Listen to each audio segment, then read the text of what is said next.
rainbow, I was told by somebody once that a rainbow, if you actually see it from the air, it's a circle. It's not just a bow, but it's this magical thing that happens between light and between the fire of the sun and the water of the rain, between the light and the shadow, and when they collide, creating this brief painting of color in the air that is just so magical because you can't touch it, you can see it. It's not going to be there very long though, and so you have to see it quickly, you have to stop and appreciate it because it will fade. But it's as if it's this invisible, magical, spiritual thing, and under the right conditions, it makes itself visible and it goes back into hiding, only to reappear later. And in the same way, I find that very characteristic of my relationship with God, that there's a sense in which God and I are always playing hide and seek. And there's part of God that I perceive, but I never fully understand.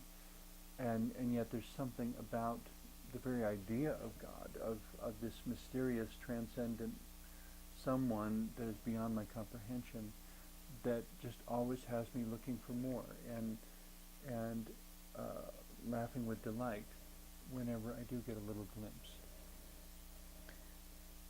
But this is a really wonderful scarf that I was given, and it's so warm in the wintertime. It's fantastic. I get to wear it, hardly ever go out of the house without it, and I think of him whenever I wear it. And I hope he's doing well wherever he is. We've lost touch, unfortunately, over the years, but my thoughts and prayers go out to him every time I see it. I suppose that's a good thing about care packages and Christmas presents.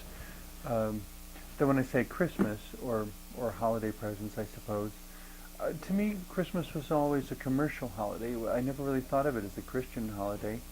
Some people think that's an unfortunate thing, that it's not purely a Christian holiday, but I don't know that it ever was a purely Christian holiday. It was, the Christians came along, there were other religions also. It's just all of humanity celebrating the time when the world shifts and the days start getting longer.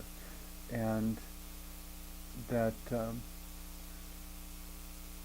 for me, the word may have Christian origins, but the practice and the substance of it, I think it's open to humanity to interpret however you want. The thing to remember about every single symbol is that in and of itself it has no meaning. Meaning is something we assign to symbols. It's something that no one can say there's a right or a wrong. It has to be this way. And so, I didn't get the words done, but I was thinking at one point maybe I should rewrite the Deck the Halls with boughs of holly, which is the traditional Christmas hymn, because it refers to a pagan practice of using holly for decorations and such. And I was just thinking, well, the first line would be deck the halls with lots of symbols, or deck the halls with your own symbols. You can choose whatever star, whatever circle, whatever object, or no object at all, whatever you want to do, and make it your celebration. But there's something wonderful about love and peace at this time of year, and we all do well to remember it, and to do what we can to celebrate it, and to act out that celebration so that it's not just a passing thought, but it's really something we do, it's something that puts a smile on our face. I mentioned breast cancer as far as pink on the rainbow scarf, and another very inspirational person in my life was a woman who died of breast cancer, and this was an inspirational object she gave to me before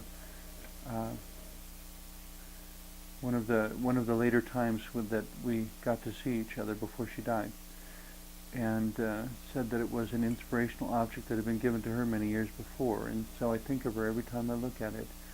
And this beautiful piece of glass, she said the tail unfortunately had been broken off and lost many years before, but somehow it didn't diminish the exuberant spirit of the dolphin sculpture, and how, even when parts of us have been broken off by the experiences of life, that there is still part of us that remains to leap above the waves and to dance and to call out to anyone listening that we are alive, we are here, and we will do all that we can to make the world a beautiful and loving place, sparkling in every way we can, making a big splash whenever possible.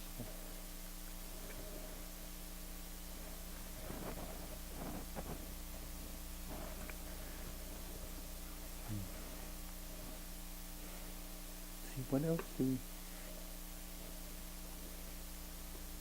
Oh, within every grown-up is a little child, I think, eager to get out and play. And on that note, somebody who knew me very well decided one year that I should have a train set. And I still haven't... Some people like to take model trains and build them onto boards and put elaborate towns and mountains and everything around them. I've kept it in the box because, I don't always leave it in the box, but I haven't put it on a board because that way I can set it up anywhere I want. It has an oval track that came with it, and I can make it do a loop under the bed or around a piece of furniture or on my dining room table or around my Christmas tree or wherever I want to put it. And in that sense, the train can go more places and do more things.